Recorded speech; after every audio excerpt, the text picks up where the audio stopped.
Gene Hackman passed away at the age of 95. He was living in New Mexico, I believe Santa Fe. And when you think of Gene Hackman, at least when I think of Gene Hackman, I think of Norman Dale in the great sports movie Hoosiers. Actually, it's a great movie. It's not just limited to a great sports movie. And a lot of times when we think of a sports movie, like Rudy is not a sports movie. Rudy is about the underdog who gets a chance. Hoosiers isn't a basketball movie, but it has basketball in it. It's about life in a small town. And I think sometimes we make the mistake of saying, oh, what a great sports movie. Bull Durham is not a baseball movie. It's really about a guy who's been sent to the minors. He's going to help. It's about relationships.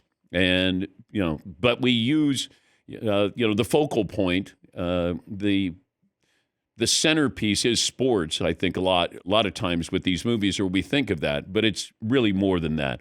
And Hoosiers was that. It was about relationships, and Gene Hackman was wonderful. And I spoke with, the actor who played Jimmy Chitwood, Maris Valanis, and he had no acting experience. He wasn't even really a basketball player, but he played that role so well. And we'll bring back a portion of the interview I did with him a few years ago, where he talked about all these actors, wannabe actors, people who weren't even actors who just went and auditioned. And they got a chance to meet Gene Hackman and the role that Hackman played for them getting ready to be actors in the movie Hoosiers. But he passes away at the age of 95. Now, there's other movies. I go back when he was Popeye Doyle, The French Connection. And he had his little hat that he wore, and he was going to catch that drug dealer from France, and never did. Yes, Seton. A little more recent, but one that I always forget about. But man, was he great in the Royal Tenenbaums? Yes, That was a phenomenal role. That's a great movie. But man, was he was so good in that. Yeah, there were so many of those movies that that's quite a. We talked to Kevin Costner years ago in New York, and he talked about working with him on No Way Out, a movie, and just talked about Costner saying, I knew I had to up my game because I was going to be acting alongside Gene Hackman. But I still go back to The Replacements with Keanu Reeves, the quarterback. And I don't know, look, Paul Newman was in Slapshot. And that's what made Slapshot even more brilliant, because Paul Newman, legendary actor, was willing to play this down-and-out minor league hockey coach. And Gene Hackman in The Replacements, whenever I would see the movie, I'd go, how do they get Gene Hackman to me in The Replacements? I mean, it's not a legendary, unbelievable, oh my gosh, have you seen The Replacements? Great sports movies of all time, that's not going to be in the category, Alex, on Jeopardy. And Keanu Reeves, I think, had done Speed. He had done the movie Speed and Matrix. So he had a little bit, of a resume. But Gene Hackman, and all of a sudden he's the coach in Replacements. And I go, okay, all right. Although Gene Hackman did think that his career could be over in Hoosiers. He acted alongside Dennis Hopper, and they did talk about it, off screen, like this could be the end of our careers because of that. But Dennis Hopper, legendary actor as well, plays the alcoholic father of one of the players in Hoosiers. But Gene Hackman, age 95, and feels like everybody has their favorite. He was, Lex Luthor in Superman? Yeah. I never saw it.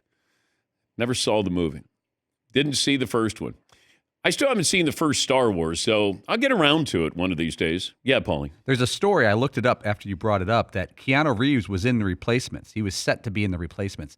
And they got interest from Gene Hackman, and they were shocked, but he was pricey. So Keanu Reeves said, you can cut my salary if it gets Gene Hackman in the movie. I don't know if that's a true one. That's a legendary Hollywood story.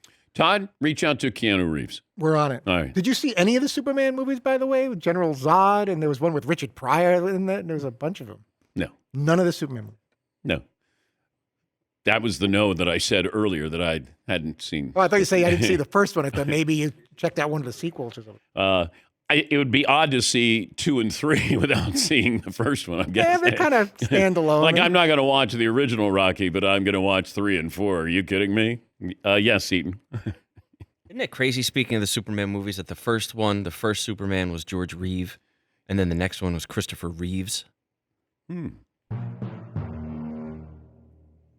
Was that, well, he was that was the TV series, George Reeves. George Reeve, I think. George I don't think Reeve. there's an S. Christopher Reeves. I think so, yeah. Okay. I think. So George Reeve was in the TV show. George Reeves has an S, and then Christopher Reeve? Yes. Oh, that's what it is. I have it backwards. Yeah. But yeah, he was in the TV show. And we also just referenced Keanu Reeves Oh, in the same segment. dang. And Dan Reeves was a Keanu. consultant. What? Dan Reeves was a consultant on the Superman movie. Had to get that line in. I had to huh? get it. Thank you. We didn't hear it the first time, but Yes, Paul. It is interesting that some movies give you a level of immortality. There might be better movies, bigger movies that Gene Hackman was in, but with sports movies, those will be talked about on sports radio and TV forever. And Hoosiers it really is the 1 seed, and then it goes down from there if you look at all those lists. Yeah, I mean, it depends. People love Bull Durham. They love Rudy. Those are usually the top ones. But I loved Hoosiers because it's a small town. It's in Indiana. I could relate to a little bit of it. The scenery is so underrated. When they do those bus trips, when they're going to their games, and just the landscape that you had. Now, granted, it's not exciting because it's a lot of cornfields and barns, but I could relate to it. So, Gene Hackman passing away at the age of 95.